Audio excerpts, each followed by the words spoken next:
Hello and welcome back to the Spike podcast. I'm Fraser Myers, delighted to be joined as ever by Spike's editor, Tom Slater. Hello. And returning, delighted to have writer and broadcaster Candice Holdsworth. Hello. So coming up on today's show, we'll be talking about Trump's tariffs, the banning of Marine Le Pen, and the UK government's never-ending obsession with adolescence. Before we kick off, just want to let everyone know that we have a very exciting Spiked event coming up. Julia Hartley-Brewer will be joining Brendan O'Neill for an extra special edition of his podcast. That will be on Tuesday, the 15th of April. It's exclusive for Spike supporters, so if you are a Spike supporter, you can sign up now in the Supporters Hub. If not, why not join now? For just £5 a month, you can not only get access to these events, but also all kinds of other exclusive perks, from being able to comment on the website and having ad-free reading. Plus, we still have our special offer on for the 25th anniversary for £25. You can get what would normally cost £50, which is a year's access to Spike supporters. Tom, you've got another event you want to plug before we start? Absolutely. Just a couple of days before the very special Zoom podcast with Julia and Brendan on Friday, the 11th of April in Belfast. I'll be speaking at a Free Speech Union event, which will be all about the speech police, the nefarious rise of police forces pursuing people for saying spicy things online or criticising their children's school too vigorously, as we've found out recently. So if you want to come along to that on Friday, the 11th of April, go to freespeechunion.org, click the events tab, and you'll see it there, and you can get your tickets. So let's talk about Trump's tariffs. It was Liberation Day this week when Trump imposed tariffs on the entire world. He imposed these reciprocal tariffs, as he's calling them, on the sort of most egregious offenders in his eyes, those countries where America essentially has a large trade deficit with, and even countries like the United Kingdom where there isn't much of a deficit or surplus. He has imposed a sort of 10% base rate of tariff. Tom, what have you made of this week's theatrics, I guess? Theatrics is definitely the word, walking out there with that giant sort of sandwich board with all of the various tariff schedules on. I don't think we can claim to have been surprised that this is going to happen. He's made clear for some time that he sees tariffs either as a kind of tool for bringing various countries to heel to address the trade deficits with the US, which seems to be a particular preoccupation. This isn't necessarily about, this isn't reciprocal in the sense of they slap this tariff on us, we'll slap this tariff on them. It's a concern about the general kind of balance of trade. And it's something which I think you don't have to be someone who gleans tightly to the very narrow technocratic economic orthodoxy to recognise it's going to cause substantial problems in the US domestically. There's widespread concern that it's going to lead to recession, and also in the various countries who are going to be caught in the crossfire of all of this. There's already been a lot of questions asked about kind of how thought through this is, whether or not the supposed mathematical theorem that they've been championing actually makes a lot of sense, given the fact that even, remote Australian islands near the Antarctic, places which have 0 people and quite a lot of penguins, have been slapped with the same 10% tariff as the UK has. I don't think you could quite accuse those islands of defiling the American economy in the way that Trump had actually outlined. These are places I don't think haven't been visited by humans in 10 years. Few people have heard of the Heard and McDonald Islands, which you're referring to there. Absolutely. As these egregious violators of free trade. Just with that example, it makes you wonder whether or not this actually has been as thought through as possible. The thing is that the fundamental economic problems that Trump points to, and certainly that his base are very concerned about, deindustrialization, for instance, are very important things that do need to be redressed. The problem is, it's just that this seems to me as a completely phony solution to that problem, and one that is going to have knock-on effects, not just for people in America, but of course across the world, who are suddenly being hit by these tariffs after a series of years in which economic shocks have basically been 10 a penny.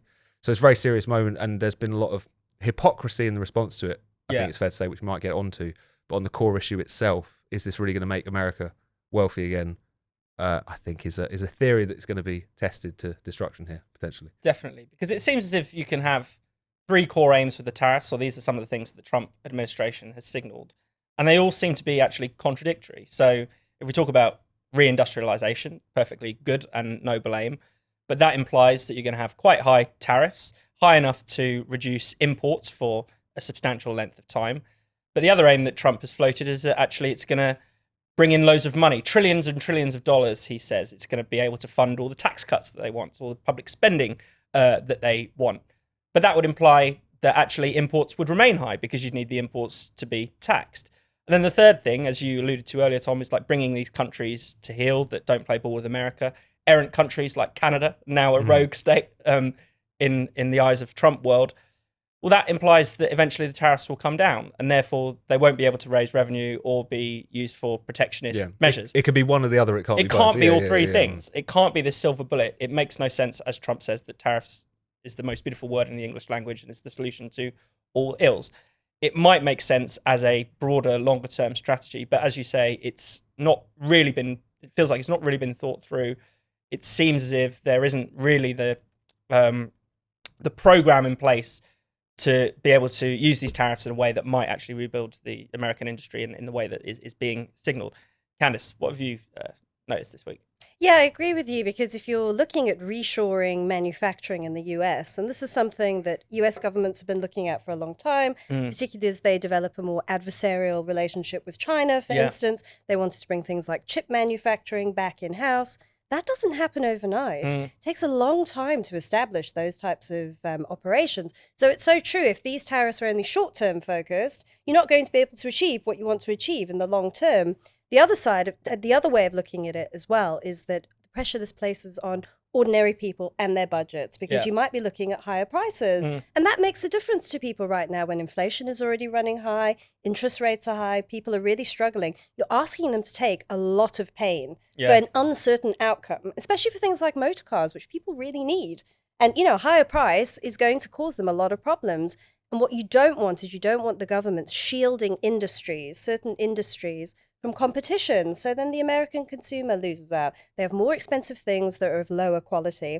Though I would say, of course, as with anything with free trade, sometimes you're going to prioritize free trade, you're going to prioritize lower prices, etc. But sometimes you will be looking at things like security. So, you're taking back things like chip manufacturing, because there could be a country that you don't want to be reliant on for arms, pharmaceuticals, technology, if you're going to engage in some sort of future conflict with them. So I understand that. It's perfectly understandable. But as you guys both pointed out, we're not quite sure what these tariffs are meant to achieve, because some people even say it's a negotiating tactic as well, which I think, interestingly enough, though, does put Britain in a good role post-Brexit. Yeah. And I think that was something that became very evident very quickly. We can just negotiate. We're nimble. We can decide what's in our interest. Even though, people say 10% tariffs is not great, still half that of the EU. Yeah. We'd have had much higher ones if we'd still been with them. Yeah, that's definitely true. And you're right, Candice. I mean, his policies are challenging, or, drawing out some core problems with the previous order, if we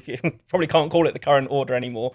Because this idea that making things doesn't matter, I think is completely wrong. Has been demonstrated to be a problem, in particularly when we had COVID and supply chains being torn up all over the place. Clearly that does matter. Clearly, if we're moving into a world that where there is more adversarial relationship between the US and China, then we can't have key things, critical components made in China. That makes sense. That obviously makes sense. At the same time, if that is the fear, if sort of defense is the kind of worry, you're wondering, well, why is as much pressure being put on allies as is being put on on Trump's supposed adversaries? Taiwan and Vietnam, Asian countries close to China, are being whacked nearly as heavily as China, but they're supposed to be our friends. Yeah, and even on the kind of stated aim of sort of containing China, particularly as it relates to the industries of the future. I mean, there's a growing case, and Phil Mullen has made this point on Spiked recently, that the attempts to kind of slow China's development in relation to tech or AI for or whatever, as well as the attempt to kind of protect, American developers in that space, has actually backfired spectacularly. The sudden rise of DeepSeek recently has raised serious questions about whether or not this kind of embargo on chips flowing into China has actually been effective, or whether or not they were able to get around them, or whether or not the fact that because under the Biden administration and continuing under this administration, beginning with Trump as well, back when he was first in office, that these measures have effectively kind of mollycoddled various American industries, have created a situation in which China has got a tremendous incentive to be innovative, to do the best with what they can, whereas that progress hasn't necessarily always been forthcoming on the other side in all instances. So I think the other thing is there's a question about whether or not it's going to work. There's also a question about whether or not any of this is coherent. So even some of the sort of leading lights of Maganomics, if you're going to call it that. People talk about Oren Cass at American Compass, for instance, who is seen as one of the kind of theoreticians in and around Trump world in relation to this new protectionism. Even he has expressed concerns about the way in which this has been done, because it's so erratic. Like, if you've got a kind of longer term strategic aim to kind of rebuild the American industrial base behind a tariff wall, this is not how you would do it. So it doesn't matter on what kind of basis you're judging this. It just seems to be a deeply erratic, potentially self-harming move. And I think that said, it's also worth talking about some of the hypocrisy. The idea that we were in this kind of era of kind of perfect free trade running up to this has always been a bit of a nonsense. Yeah. I mean, certainly since 2008, and Phil's pointed this out on Spike many times, there's been this rise in state intervention in the economy, different forms of protectionism, not necessarily just tariffs, but non-tariff barriers, regulatory barriers, and whatever. This is what the EU is essentially all about. Yeah. So for people to then turn around and be kind of shocked and appalled and all the rest of it doesn't quite marry up with actually what's going on. And also the fact that, whilst Trump did initiate a lot of tariff measures against China and elsewhere in his first term, Joe Biden continued with them. He accelerated them, certainly in relation to China, 100% tariff on electric vehicles and so on.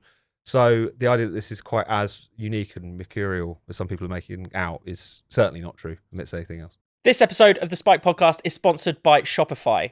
Now, do you own your own small business, or do you hope to own one day? If the answer to that is yes, then I'd suggest you take a look at this. That's the sound of a new sale on Shopify, the all-in-one e-commerce platform to help you start, run, and grow your very own business. To put it bluntly, if you already own a business and you're not using Shopify, you're doing it the wrong way.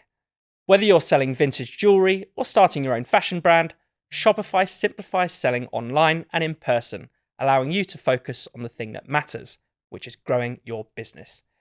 It's already revolutionizing millions of businesses around the world. The best thing about Shopify is that it covers all of your sales channels. No matter what your tech, online, or retail experience is, Shopify navigates the vital world of social media on your behalf. That includes the all-important marketplaces like Facebook, Instagram, and TikTok. And that's not the only thing. At Shopify, simplicity and convenience is all important. Shopify accepts all payment types, meaning that getting paid is simple and pain-free from the get-go. Better yet, Shopify's easy-to-use single dashboard means you can manage orders, shipping, and payments from wherever you are in the world. This is possibility, powered by Shopify. Sign up now for a £1 per month trial period at shopify.co.uk/spiked. Go to shopify.co.uk/spiked to take your business to the next level today. That's shopify.co.uk/spiked. Candice, before we move on, I want to return to the US-UK relationship. It was reported in the Telegraph this week, was that we're not going to get any free trade without free speech. So the US is using its considerable economic firepower to pressure Britain into dropping some of its rather more censorious laws. And we know that, we saw JD Vance at the Munich Security Conference lambasting Europe for its various hate speech laws. We can all support free speech, but this seems to be the wrong way to achieve it. It seems to be actually quite intolerable that, the US is telling us what laws we can have. Yes, I agree. People, in the US government and the State Department from on high, telling Britons exactly what forms of free speech they should have. And I think it's a real pity with JD Vance. I think sometimes he's taken on this role of a scold and a hector, and as my view of free speech is that it should always come from below, so to speak. There should always be a strong culture of free speech amongst ordinary people. We hold our elected representatives to account. We want them to enact what we want. It does not come the other way around. Yeah. I mean, there are so many despotic, repressive regimes around the world that have these perfect constitutions that claim to afford their citizens all kinds of rights. Doesn't happen in practice. It's only in theory. It's always a strong culture that comes up from below and radiates above. That's how I see it. Tom? And I think that, without wanting to sound like Amnesty International here or whatever, there is a kind of interesting contradiction in, say, when you saw the crackdown in Turkey take place and the sort of US State Department essentially saying, whilst we're concerned about it, it's their business. Meanwhile, you've got them saying that it's crucially important that the UK look again at our hate speech laws. Otherwise, we're not going to have free trade. You could frame that as expecting more of your kind of closer cousins and allies or whatever, or you could see it as this is really a genuine principle that's coming here. But I think, to Candice's point, the fundamental principle is our horrendous speech laws. The fact that, as we joked about a little bit earlier, the fact you can be visited by the police not simply for saying something dissenting or heretical or supposedly dangerous, but for criticising your child's school too vigorously, is an abomination. But that is none of Washington's business. If you believe in sovereignty, then in the same way you don't think that America should have been controlled from London, nor should England be controlled from Washington. That's quite clear cut for me. So whilst there's a lot of people who are kind of have this desire that the kind of kingly Trump will come and save them from the UK censorship laws or anything else, I think that's an infantilizing mode to deal with politics. And as you say, Candice, it's always got to come from the bottom up with anything like this. Yeah, it should never be granted. It's not granted to us, because if it's granted to us, it can just be taken away from us. Yeah. This episode is also sponsored by AG1. Now, if you lead a busy life like I do, you probably find it hard to stay on top of your health. If that's the case, then you need to get onto AG1. A friend of mine put me onto it a while ago, and it has honestly changed my life. AG1 is a daily health drink with more than 70 vitamins, minerals, and gut-healthy bacteria. I drink it every morning before breakfast. Just one scoop mixed with a glass of water is all you need. I've been drinking it now for over a year, and I can't start my day without it anymore. One of the first things I noticed when I started drinking AG1 each morning was how clear my skin became. AG1 is full of vitamin A, biotin, and zinc, which is also important if you want to keep a healthy head of hair. It's been great for my energy levels and immune system too. Now, I wouldn't have experienced any of those benefits if it wasn't for the simplicity of AG1. These days, it feels like we're bombarded with health advice. It seems like there's a million different supplements and a million ways to take them. AG1 just keeps it super simple, which means you can make a commitment to your health that you know you can keep. Right now, AG1 have got an extra special offer on for you that's worth £82. Subscribe now and you'll get 5 travel packs, a vitamin D3 plus K2 bottle, a welcome kit, and the AG1 morning person cap for free with your first subscription. To get all of that, just go to drinkag1.com/spiked. Now, AG1 has added the cap as a special gift in the welcome kit, but only for a limited time only and while stocks last. If you want to grab one, act fast. Just go to drinkag1.com/spiked to take advantage of the offer.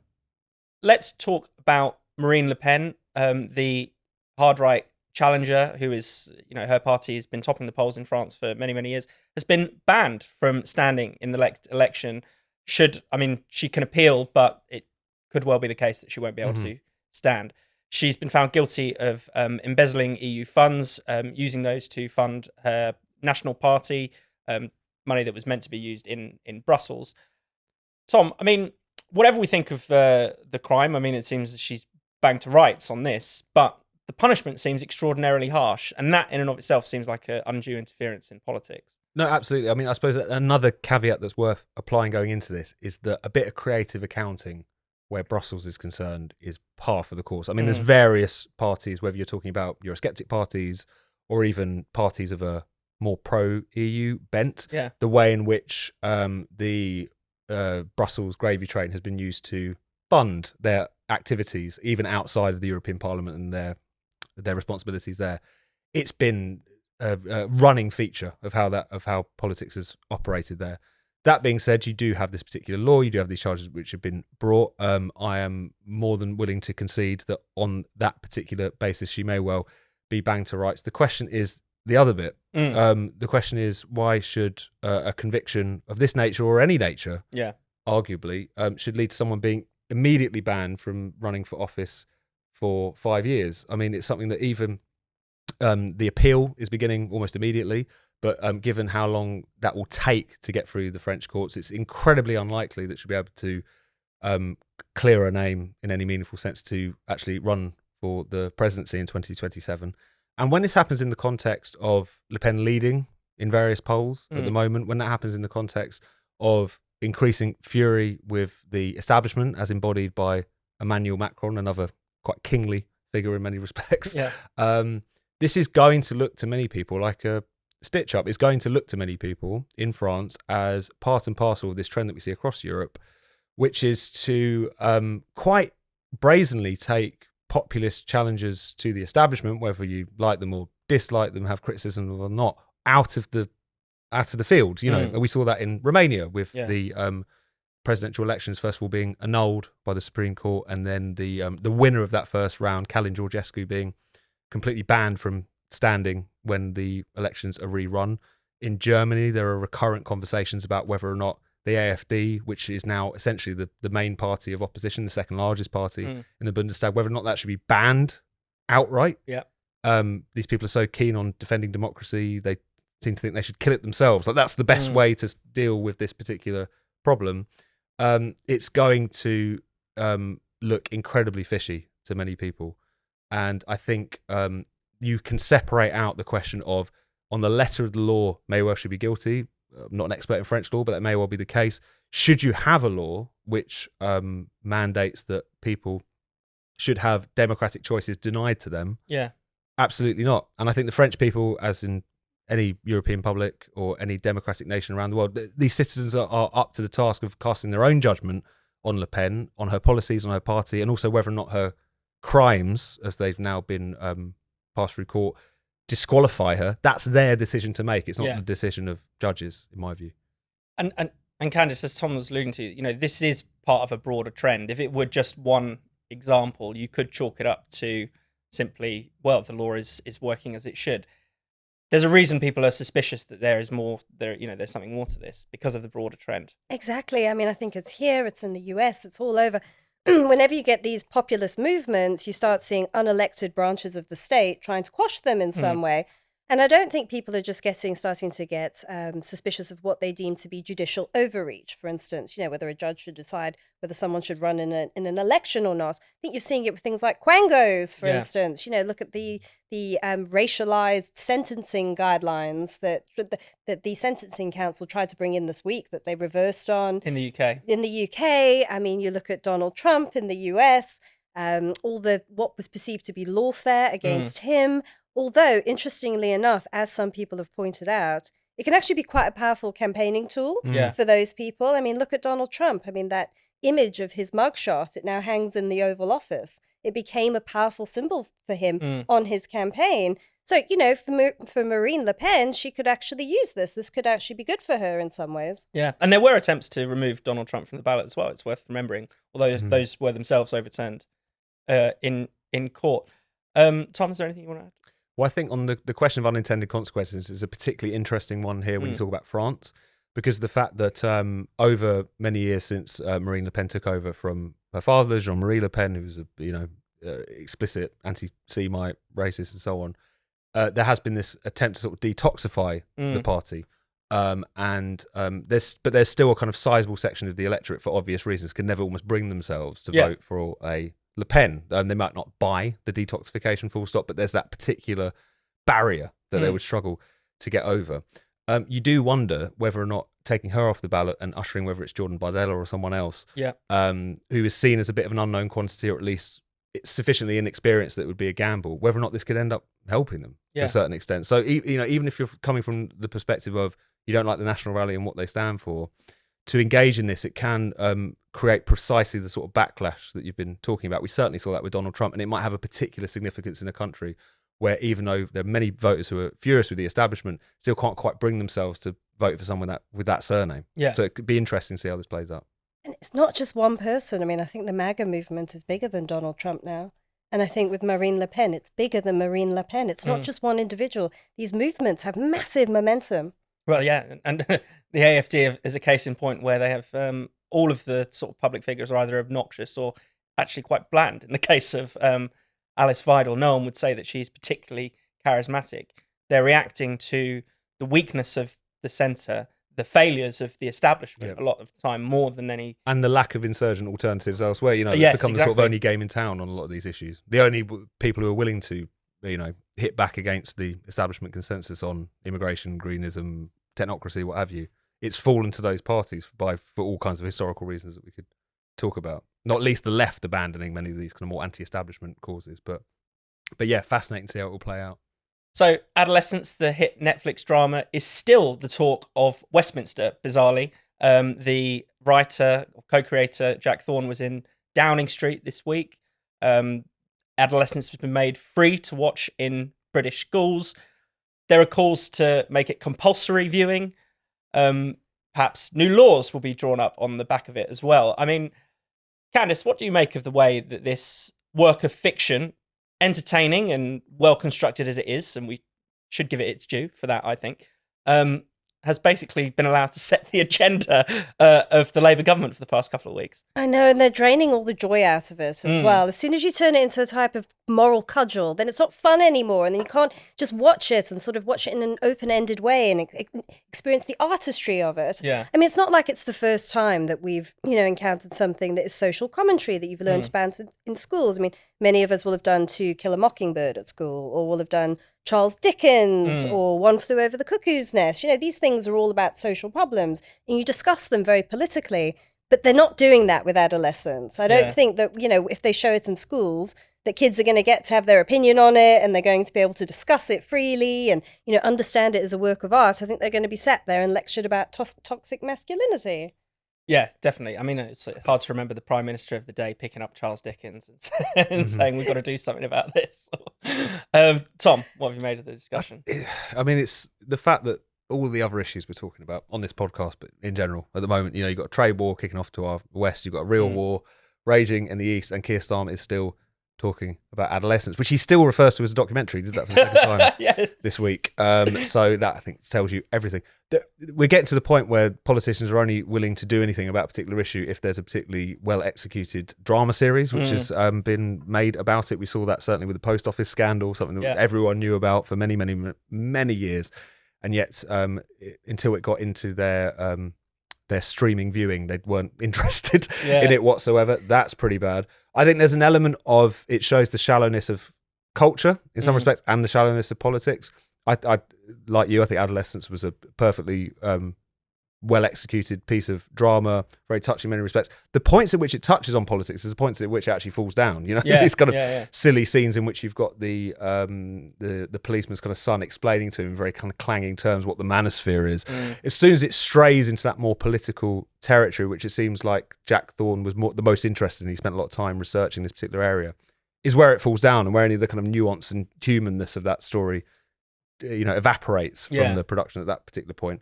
And on the shallowness of our politics, it does feel like politicians either feel like Netflix series should dictate policy, but really it's particularly policies that they already agree with, you know. And the fact that this, the issues that are raised in this series, the issues that are swirling around this particular debate, misogyny, violence, murder, etc., the fact that their answer to that is, we need to do something about social media, which is also their answer to absolutely every other social ill that exists. Islamist terrorism. No, exactly. Like, it's the end point of the uniparty. Like every problem, according to the uniparty, is solved by a more vigorous crackdown on social media and maybe taking the tips off knives on Amazon. That's kind of like as far as they go. So it's just, you just think this is so infantile as much as anything else, and the fact that it all focuses around kids, I suppose, is fitting in that respect. One of the great ironies that I enjoyed is that one of the funniest scenes in the whole thing is, when they notice that kids in school in the episode where they're focused on the school, they're just being shown videos all the time. That's Keir Starmer's takeaway. Make them watch 4 hours of Netflix instead of doing proper lessons. I mean, we should, before we move on, or before we wrap up, we've got to talk about Kemi Badenoch, who has pointedly not watched it. And has been hauled over the coals by two different LBC presenters, by Nick Ferrari and James O'Brien. Nick Ferrari said that it was a dereliction of duty for her not to have watched Adolescence. Clearly, she doesn't have any more important things to do. And James O'Brien was offended by her arrogance at her failure to watch and learn and absorb the important message of this drama. I mean, if we just lost the plot. Yes, it's becoming a bit of a moral panic now. Not a bit of a moral panic, it is a lot of a moral panic. I saw a story today that really, it was brilliant. It just encapsulated it all perfectly. Apparently, one of the leading counter-terror detectives in the UK has now said that parents, after Adolescence has come out, instructs parents to report their children to prevent if they think they're consuming misogynistic content online. Jesus. Because, we all know the pipeline to terror, committing rampage killings. It's watching misogynistic content online. So you may think your kids are just watching stuff about fitness, but be careful. It's like Great British Railway journeys. It's just a gateway drug to horror. Well, that's sufficiently terrifying. Thank you so much for watching the Spiked podcast. We'll be back at the same time next week. In the meantime, why not subscribe to Spike's YouTube channel and then click the bell so you're always alerted whenever there's some new content. Spiked is producing more videos than ever, from podcasts like this one to interviews to our series of polemics. You really, really don't want to miss out on it. Plus, to get your daily dose of Spiked, just go to spiked-online.com. That's our website at spiked-online.com.